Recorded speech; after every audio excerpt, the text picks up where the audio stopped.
할렐루야! 오늘도 예배 자리에 오신 여러분들을 주님의 이름으로 환영하고 축복합니다. 온 모든 것이 이제 가을 단풍으로 물듯이 오늘 이 시간 여러분의 심령에도 하나님의 은혜의 심령으로 물들어 드시길 주님의 이름으로 축원합니다. 오늘은 이제 명품 신앙 가문 시리즈 어느덧 9번째에 이르렀습니다. 지금까지 아브라함의 믿음의 여정과 그 가치들을 우리가 되새겨 보았습니다. 오늘은 믿음의 감사라는 제목으로 말씀을 전하고자 합니다. 한번 따라하겠습니다. 믿음의 감사. 네, 이 말씀을 통해 감사의 신앙이 어떻게 믿음의 유산이 되는지를 이 시간 살펴보며 은혜를 나누고자 합니다. 요즘 월급 빼고 다 오른다라는 말을 자주 들으시죠? 마트에 가보면 물가가 정말 많이 올라 있음을 실감하게 됩니다. 이거 사도 될까? 카트에 넣었다가 이거 다시 올려놓아야 되겠나? 이런 생각도 할 때가 있습니다. 어떤 식당에 가서는 예전처럼 김치를 더 달라고 하기가 부담스러워졌습니다. 채소값도 만만치 않다 보니 이제는 작은 것 하나도 아껴야 할 것 같은 현실입니다. 이렇게 가정과 사회 모두 물가의 압박 속에서 무거운 시기를 지나가고 있습니다. 이제 다음 주면 2024년 추수감사주일입니다. 하지만 현실을 돌아보면 감사보다 걱정과 염려가 더 크게 느껴지실 것입니다. 그러시죠? 그렇다면 이제 이런 현실 속에서도 감사할 수 있는 마음은 과연 어떤 모습일까요? 감사할 조건이 없는데도 감사를 한다면, 그 감사의 고백을 한다면 그 감사는 가장 빛나고 힘 있는 고백이 될 줄로 믿습니다. 성경에 이렇게 어려운 현실 속에서 하나님께 감사한 인물이 있습니다. 바로 하박국 선지자입니다. 그는 경제가 마비됐고요, 상황이 나아질 기미가 없던 시대를 살았습니다. 그는 이렇게 고백했습니다. 그 시대를 무화과 나무가 무성하지 못하며 포도나무에 열매가 없으며 감람나무에 소출이 없고 밭에 먹을 것이 없으며 우리의 양이 없으며 외양간에 소가 없을지라도.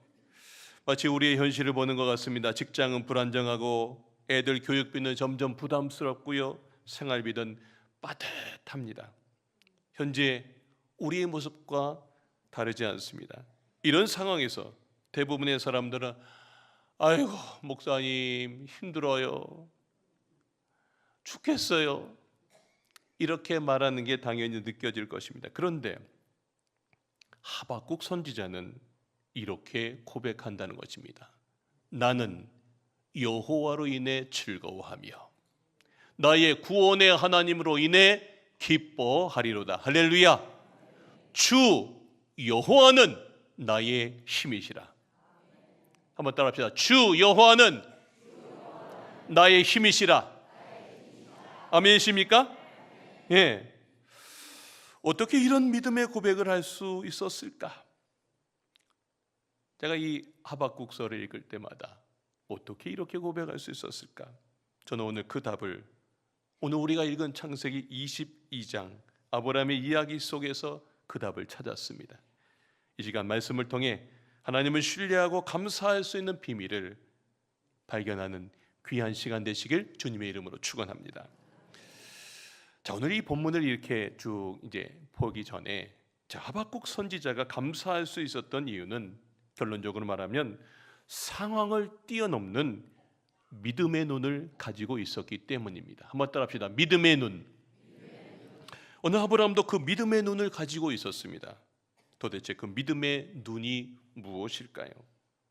우리도 어떻게 감사할 수 있을까요? 맨날 목사님이 감사하자 하는데 진짜 내 입에 진짜 어떻게 감사할 수 있을까요? 저는 이 부분을 묵상하면서 우리 성도님들에게 이 부분을 어떻게 설명해야 될까 묵상하고 있는 중에 어릴 적에 우리 아이들과 함께 마트에 갔던 이야기를 제 머릿속에 떠올리게 하셨어요. 제가 이제 아이들 어릴 적에 이제 마트에 들어가면 애들이 너무 좋아했어요.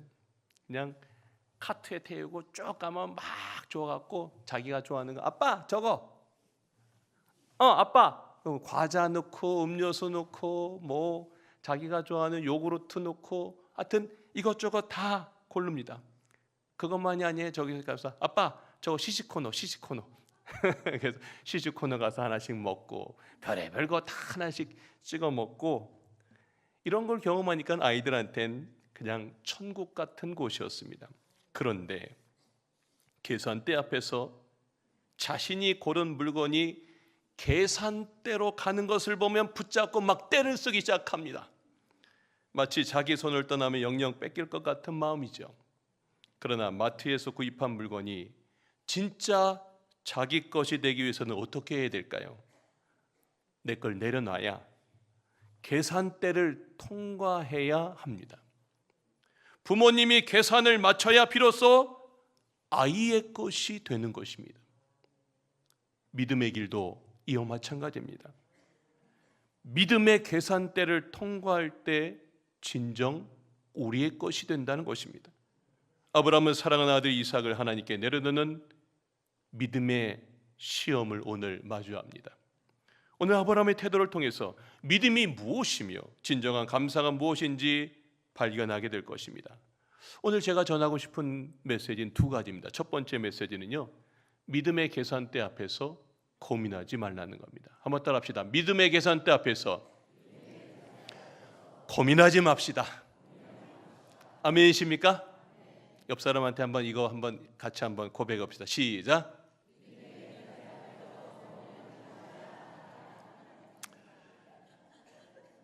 네, 하나님께서 아브라함에게 저 하늘의 별을 다 보여주면서 내가 저 별처럼 내가 너에게 그런 자녀를 줄 거다. 그 약속이 언제 이루어졌냐면, 자, 우리가 그동안 쭉 말씀을 보았는데 오늘 갑자기 쭉 점프해서 이제 오늘 22장을 보는데, 백세에 드디어 아브라함이 아들 이삭을 얻었습니다. 귀하게 해주신 아들 이삭 얼마나 사랑했을까요? 까꿍 막 이러면서 이 아이를 안고 동네 가서 여러분 하면서 내 아들이에요 막 이러면서 막 얼마나 자랑했을까요? 그런데 어느 날 기도 중에 하나님의 음성이 들려요. 네 아들, 내 사랑하는 독자 이삭을 번제로 드려라. 아브라함은 맨날 예배를 드렸던 사람이 번제가 뭔지 알아요. 동물을 하나님께 이제 제물로 드리면 그걸 완전히 태워서 하나님께 드리는 건데, 이 아들을 태우는 이 번제로 드리래요. 얼마나 충격적인 명령입니까?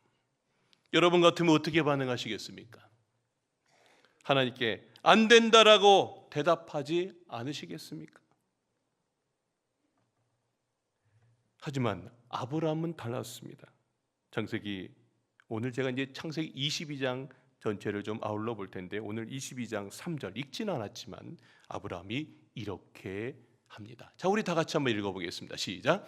아브라함이 아침에 일찍이 일어나 나귀의 안장을 지우고 두 종과 그의 아들 이삭을 데리고 번제에 쓸 나무를 쪼개어 가지고 떠나 하나님이 자기에게 일러 주신 곳으로 가더니, 아침에 뭐 했다고요? 일찍이 떠났어요. 아브라함은 곧바로 행동으로 옮겼다는 거예요.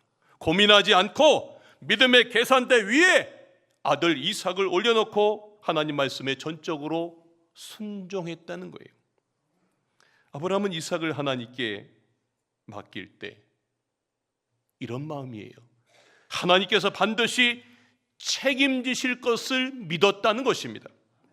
그러나 그 길이 얼마나 무겁고 고통스러웠을까요? 속이 타들어갔을까요? 자기 와이프한테는 얘기하지 않고요, 아침 일찍 아들 데리고 종들 데리고 모리아산으로 터벅터벅 걸어갑니다. 사랑하는 아들 이삭의 얼굴을 바라보며 그는 얼마나 많은 생각과 슬픔을 꾹꾹 눌러 참았겠습니까? 발걸음이 떨어지지 않을 것 같은데 그는 그 걸음을 멈추지 않고 뚜벅뚜벅 저 모리아 산을 향해 갑니다. 여러분, 믿음의 길도 이와 같습니다. 우리가 누리고 있는 모든 것을 진짜 우리의 것으로 만들려면 하나님은요, 우리 인생의 믿음의 계산대라고 하는 그곳에 그 시간에 우리를 올려놓는다는 것. 우리가 믿음의 계산대에 이것을 반드시 통과해야 됩니다. 내가 붙잡고 있는 이삭을 하나님께 맡기고 믿음으로 통과할 때 아버지 하나님의 계산으로 그것이 진정 나의 것이 될 수 있다는 메시지입니다. 이 장면에서 아브라함의 순종이 잘 이해되지 않으신가요? 어떻게 그렇게 얻은 아들을 자신의 손으로 드릴 수 있었을까요? 아브라함이 미친 걸까요? 만약 여러분이라면 어떻게 했겠습니까? 저는 이 부분을 계속 묵상했어요. 어릴 때부터 이 본문 말씀을 제가 계속 묵상하다가 이번 주에 특별히 이 본문을 묵상하다가 아버지, 이게 도대체 무슨 뜻이에요? 그리고 이 말씀을 어떻게 우리 성도들에게 확실하게 다가오는 말씀으로 전할까요? 씨름하다가 하나님이 딱 성경을 읽다가 욥기의 한 구절에서 깨달음을 주셨어요. 여러분, 욥이 어느 날 하루아침에 10자녀와 모든 재산을 잃고 극심한 고통을 겪습니다. 이해할 수 없는 시련을 만났어요. 그런데 욥이 이런 고백을 했다는 것입니다. 욥기 1장 21절입니다. 주신 이도 여호와시요 가져가신 이도 여호와시니 여호와의 이름이 찬송을 받으실지니이다. 주신 이도 여호와고 가져가신 이도 여호와라는 거예요. 욥이 이런 고백을 할 수 있었던 이유는 그의 모든 상황에 계시는 하나님을 절대적인 주권자로 인정했기 때문에 이 고백을 통해 그는 나의 지금 이 자녀 주신 분도 하나님이시고 지금 또 한순간에 가져가신 분이 하나님이라고 고백하면서 그는 그 힘든 시기를 믿음의 고백을 하고 있어요. 제가 이 고백을 가만히 읽다가 그 고백을 아브라함의 그 신앙의 자리에 그대로 집어넣었더니 이 말씀이 딱 이해가 되는 거예요. 저는 아브라함 역시 이런 신앙으로 이삭을 하나님께 맡겼다라는 사실을 깨달았어요. 자, 오늘 이 욥의 고백을 아브라함의 이야기 속에 넣어서 읽어보면 아주 더욱 생생하게 다가옵니다. 화면 한번 보여주십시오. 자, 맨 위에는 2절이고요. 그 중간을 빼고 중간 밑에는 3절이에요. 자, 2절과 3절 사이에 욥의 고백을 싹 집어넣고 우리가 한번 이 말씀을 한번 집중해서 보십시다. 제가 읽겠습니다. 여호와께서 이르시되 내 아들 내 사랑하는 독자 이삭을 데리고 모리아 땅으로 가서 내가 네게 일러준 한 산 거기서 그를 번제로 드리라. 얼마나 깜깜했어요. 얼마나 답답하겠어요. 그런데 주신 이도 여호와시요 가져가신 이도 여호와시니 여호와 이름의 찬송을 받으실지니이다. 이게 해석이 됐고 이게 고백이 됐고 이게 그의 삶 가운데에 준비되었기에 3절 아브라함이 아침에 일찍이 일어나 나귀 안장을 지우고 두 종과 그의 아들 이삭을 데리고 번제했을 나무를 쪼개어 가지고 떠나 하나님이 자기에게 일러주신 곳으로 가더니 그랬습니다. 기가 막히게 지금 아브라함과 욥은 동일한 반응을 하고 있는 거예요. 두 사람 모두 하나님의 주권을 절대적으로 인정하고 이해할 수 없는 시련 속에서도 믿음의 고백을 하고 믿음의 걸음을 걷고 있다는 것입니다. 아브라함과 욥 모두 믿음의 계산대 위에서 내가 가장 소중하게 여기는 것을 올려놓은 거예요. 하나님께 전적으로 맡긴 겁니다. 여러분, 우리도 삶 속에서 이해할 수 없는 고난과 어려움, 어쩔 수 없는 상황을 맞을 때가 있습니다. 그때 아브라함과 욥처럼 하나님의 주권을 신뢰하고 모든 것을 하나님께 맡기며 믿음으로 나아가시길 주님의 이름으로 축원합니다. 주신 이도 여호와시요 거두신 이도 여호와시니라는 고백으로 믿음의 계산대를 통과하며 하나님께서 우리의 모든 필요를 채우시는 여호와 이레의 그 하나님을 만나시는 주인공들 되시길 주님의 이름으로 축원합니다. 계산대를 올려놔 보세요. 끝날 것 같은데 아니에요. 여호와 이레 하나님이 여러분을 채워주신다고요. 오늘 이 말씀이 저 멀리 있는 말씀이 아니라 여러분 심령에 콕콕 박히고 내 말씀이 되시길 주님의 이름으로 축원합니다. 두 번째 메시지는요, 감사의 렌즈를 통해 상황을 넘어서야 한다는 것입니다. 한번 따라하겠습니다. 감사의 렌즈를 통해 상황을 넘어서야 합니다. 우리가 삶을 해석할 때 우리에게 필요한 신앙의 렌즈 두 가지가 있습니다. 바로 볼록 렌즈와 오목 렌즈입니다. 한번 사진 한번 보시죠. 사진의 왼쪽에 있는 게 볼록 렌즈입니다. 볼록 렌즈는요, 한 가지에만 집중해서 이걸 확대해 보는 렌즈입니다. 여러분, 이 렌즈를 통해 보게 되면 내게 고난이 왔어요. 어려움이 왔어요. 그러면 볼록 렌즈로 이렇게 보는 사람이 있어요. 그것만 쳐다봐. 왜요, 하나님? 왜 내 인생에 이런 어려움이 왔어요? 이렇게 질문을 던지고 상황 자체에만 집중해야 돼. 하루 종일 이것만 생각해. 교회 와서도 말씀을 듣는 것 같은데도 계속 볼록 렌즈로 그것만 생각한다고요. 그러면 늘 우리에게 닥친 문제의 원인에게만 초점이 맞춰지게 돼서 뭐가 안 보이냐면 하나님이 안 보여요. 상황만 쳐다보는 거예요. 그러니까 늘 입이 이만큼 나오고 불평하고 내 마음속이 힘든 겁니다. 반대로 오목 렌즈도 사진 한번 보십시오. 저 오목 렌즈 오른쪽에 있는 건데요. 똑같은 건데요. 그 상황과 더불어서 그 주변까지 더 넓게 그 너머를 함께 보는 렌즈가 오목 렌즈입니다. 여러분, 어려움 겪을 때 문제가 있어요. 똑같이 다 문제가 있어요. 근데 이상하게 어떤 사람은 그 문제를 잘 이겨내요. 왜 이기느냐면 문제만 쳐다보는 게 아니에요. 문제와 더불어서 문제 너머에, 이 상황 너머에 함께 하시는 하나님까지 보는 오목 렌즈, 이 믿음의 눈을 가졌기 때문입니다.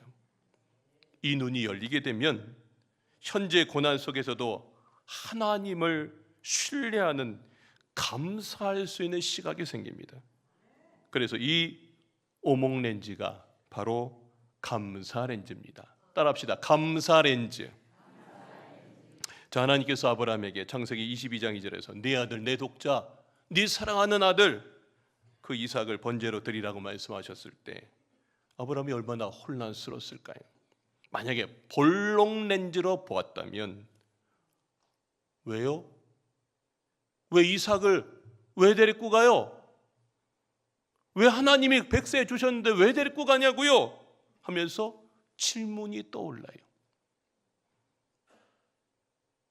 볼록 렌즈로 보니까 눈앞의 상황만 크게 확대되는 거예요. 이해되지 않는 고통에 집중되어 있는 거예요. 아브라함에게 닥친 시험 그저 견딜 수 없는 고통으로 끝났을 것입니다. 하지만 오목 렌즈, 곧 감사의 렌즈를 통해서 보면 아브라함은 이삭만 쳐다본 게 아니에요. 그 상황 넘어 일하시는 하나님의 계획을 볼 수 있는 눈이 열린다는 거예요. 아브라함은 이 시험을 아마 이렇게 해석했을 것입니다.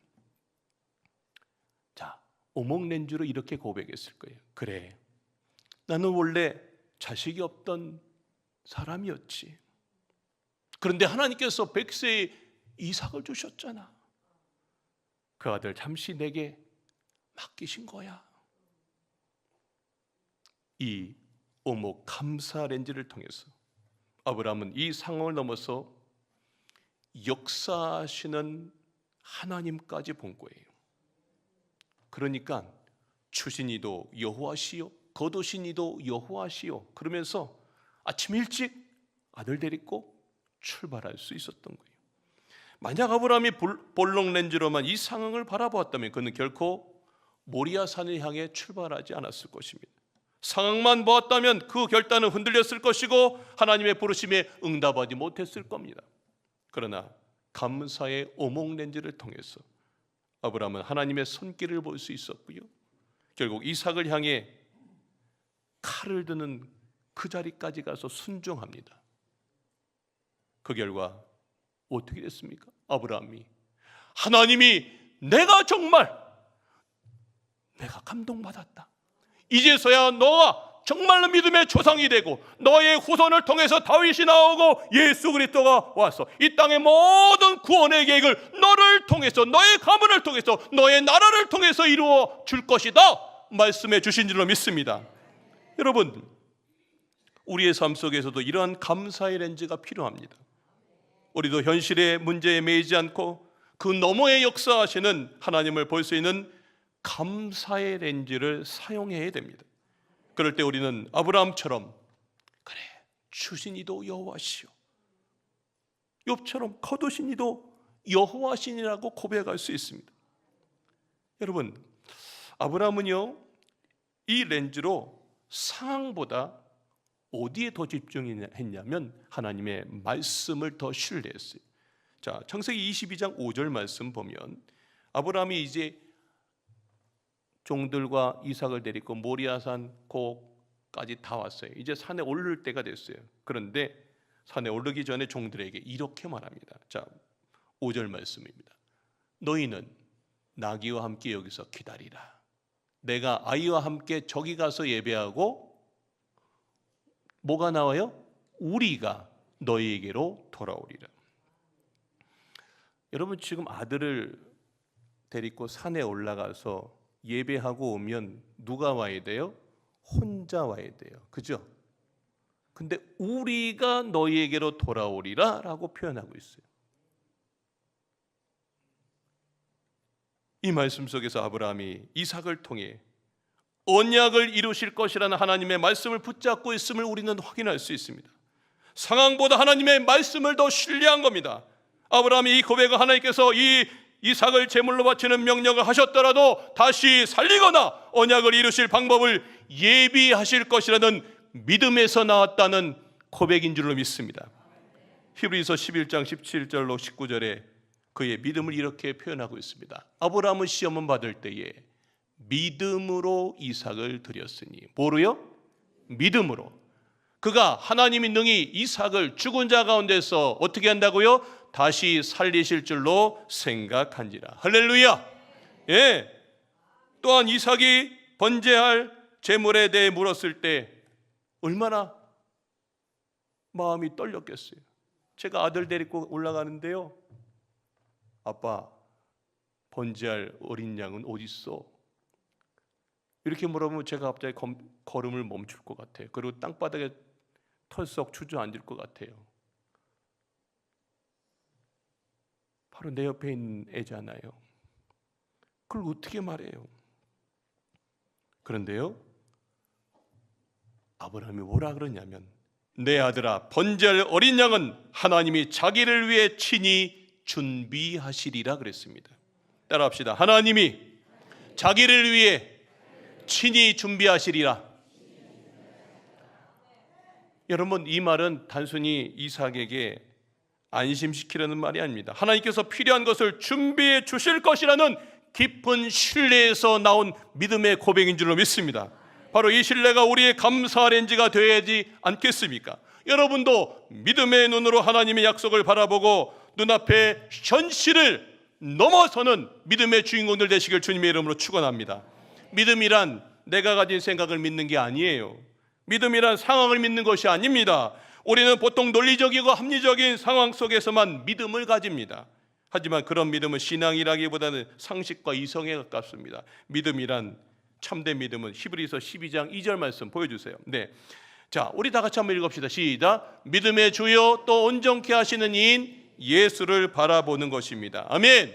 예, 우리의 이해를 뛰어넘는 상황 속에서, 아무것도 보이지 않는 상황 속에서 뭘 봐요? 믿음의 주여 우리를 온전케 하시는 예수님, 우리를 온전케 하시는 하나님을 바라보며 나가는 것, 이게 믿음인 줄로 믿습니다. 이것이 바로 감사의 렌즈로 믿음을 바라보는 사람의 모습이에요. 여러분은 하나님만을 온전히 생각하는 시간을 언제 가지십니까? 바쁜 일상 속에서는 쉽지 않을 겁니다. 하지만 인생의 큰 문제 앞에 서게 되면 처음에는 문제만 생각해요. 뭐야? 그런데 결국 그렇게 해서 하나님이 어디의 자리로 이끄냐면 기도의 자리로 이끌어 넣으세요. 그리고 그 기도를 통해서 문제만 생각했던 사람을 하나님만 생각했던 사람으로 바꿔놓으세요. 그리고 그 시간에 내가 하나님을 알게 돼요. 그리고 나라는 사람을 알게 돼요.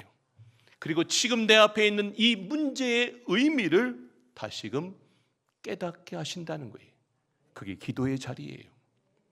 추수감사주를 앞두고 우리도 감사의 렌즈로 이제 시각을 바꿔야 될 때입니다. 여러분, 아브라함처럼 감사할 조건이 없어 보이는 상황 속에서도 하나님을 신뢰할 수 있다면 그것이 진정한 믿음의 감사입니다. 우리도 아브라함과 욥처럼 추신이도 하나님이시오, 거두시리도 하나님이라는 신앙의 확신을 가지고 하나님을 주권자로 바라보며 감사하시길 주님의 이름으로 축원합니다. 하나님께 드리는 우리의 감사는 모든 어려움 속에서 우리의 새로운 길을 열어주십니다. 여러분은 지금 어떤 렌즈로 내 앞의 현실을 바라보고 있습니까? 볼록 렌즈로 상황만 확대하면서 불평하고 있습니까? 아니면 감사의 렌즈로 상황을 넘어서 일하시는 하나님까지 바라보면서 그래 모리아 산에 향해 가자, 여러분 그렇게 살고 있습니까? 자, 오늘 이 말씀을 이제 우리의 삶에 한번 적용해 봅시다. 요즘 우리의 삶은 제가 설교에 처음에 말했듯이 하박국의 경험했던 현실처럼 경제 불안정, 가정의 어려움, 자녀 교육의 부담 등 다양한 어려움 속에서 감사할 이유가 없다 느껴질 때가 많습니다. 그러나 이럴 때일수록 오늘 아브라함을 떠올리시길 바랍니다. 아브라함은 하나님께서 그의 가장 소중한 것을 요구하셨을 때 어떻게 결단했냐면 그래 이삭을 내려놓자 결단한 겁니다. 그가 믿음의 계산대를 통과할 수 있었던 이유는 하나님이 그 모든 것을 채우실 것이라는 확신이 있었기 때문입니다. 우리도 각자의 삶 속에서 이삭을 하나님께 맡기는 결단을 해야 됩니다. 예를 들어 자녀의 미래나 직장의 어려움 그리고 경제적인 문제들이 있다면 그것을 하나님께 맡기고 그분이 주권을 행하실 것임을 믿으며 나가셔야 됩니다. 우리 인생에 이삭이 다 있어요. 저도 이삭이 있고요. 여러분이 가장 아끼는 이삭이 있어요. 하나님은 근데 그 이삭 너 내 이 믿음의 계산대 위에 올려놔. 그럴 때가 누구에게나 있다고요. 그럴 때 우리가 이 감사, 믿음의 감사라고 하는 이 오목 렌즈를 갖고 하나님이 모든 것을 책임지시고 그분의 계획대로 이루어 가실 것을 믿고 아브라함처럼 여러분들이 삶을 고백하시길 주님의 이름으로 축원합니다. 여러분 손양원 목사님도 두 아들을 잃는 큰 슬픔 속에서 하나님을 절대적으로 신뢰하면서 그 아들 죽인 그 사람을 내 아들로 삼으면서까지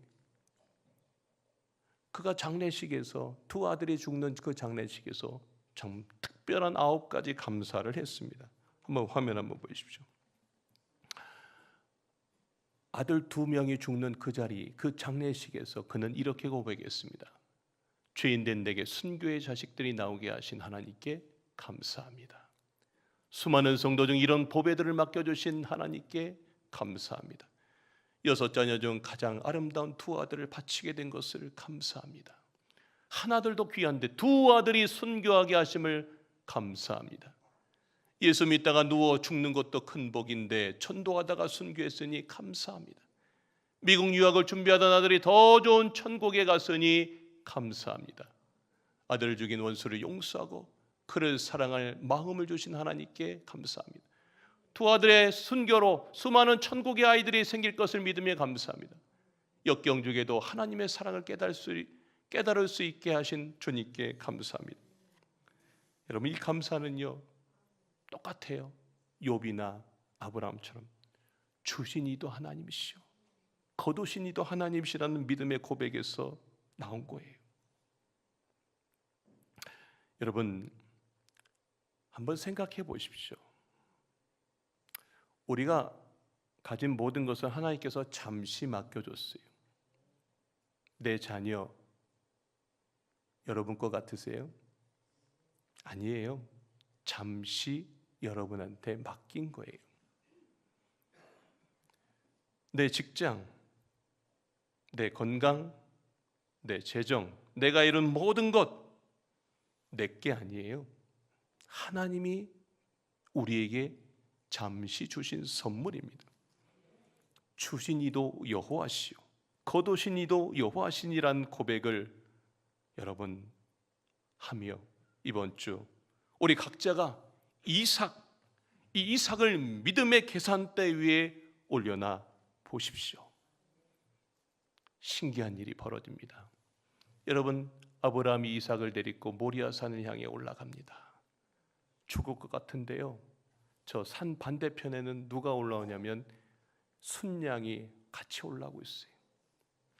올라가야, 지금은 안 보여요, 올라가면 그 정상에서 이삭을 대신할 양을 준비하신 하나님의 놀라운 기적을 본다는 거예요. 믿음의 계산대 위에 올려놔야 여호와 일의 하나님을 뵙는 줄로 믿습니다. 여러분, 또 하나, 아브라함은 감사의 렌즈를 통해서 상황을 넘어서 하나님의 계획을 봤어요. 우리도 이제 감사의 렌즈를 끼고 일상 속에서 하나님께서 주신 은혜를 발견해야 됩니다. 오늘 우리가 찬송했죠. 받은 복을 세어보아라. 감사할 것 없는 것 같은데요, 우리 일상 속에 하나님께서 감사할 것들이 너무 많아요. 가족과의 시간, 건강한 거 감사하세요? 평상시에 안 해요. 입원해보고 아파보고 나면 그게 감사하다, 그때서야 알아요. 이때 몰라요. 근데 감사 일기를 적어보시면 그렇구나, 병원 한번 갔다 보면 자동으로 알게 돼요. 우리의 모든 일상이 다 감사 일기예요. 저는 여러분들이 이제 다음 주 추수감사주일 때 감사헌금 봉투에 여러분들의 감사를 한번 쭉 적어봤으면 좋겠어요. 여러분들이 그렇게 그 감사의 고백을 여러분들이 올릴 때 하나님께서 그 믿음의 렌즈로 나아갔던 여러분의 인생을 책임져 주실 줄로 믿습니다. 말씀의 결론을 맺겠습니다. 이번 주 수능을 앞둔 고3 수험생 여러분께도 하나님께서 아브라함에게 시험을 이길 힘을 주셨듯 이 모든 시험을 잘 치를 수 있도록 지혜와 힘을 허락해 주실 줄로 믿습니다. 또한 올해 우리 교회 새가족이 되신 94분 한 분 한 분을 진심으로 환영하고 축복합니다. 아브라함이 여호와 일의 하나님을 만난 것처럼 여러분도 이곳에서 하나님의 은혜와 회복을 깊이 경험하시길 주님의 이름으로 축원합니다. 그리고 그동안 준비해온 보고 싶습니다 캠페인처럼 다음 주일 우리 추수감사주일에는 코로나 이후에 오랫동안 교회 안 나왔던 우리 속회 식구들, 선교회 식구들 다 같이, 그리고 내 가족들 안 나왔던 식구들이 다 같이 모여서 하나님 앞에 감사 예배드리며 여호와 일의 하나님을 만나는 귀한 시간 되시길 주님의 이름으로 축원합니다. 그래서 이제 이번 추수감사주일에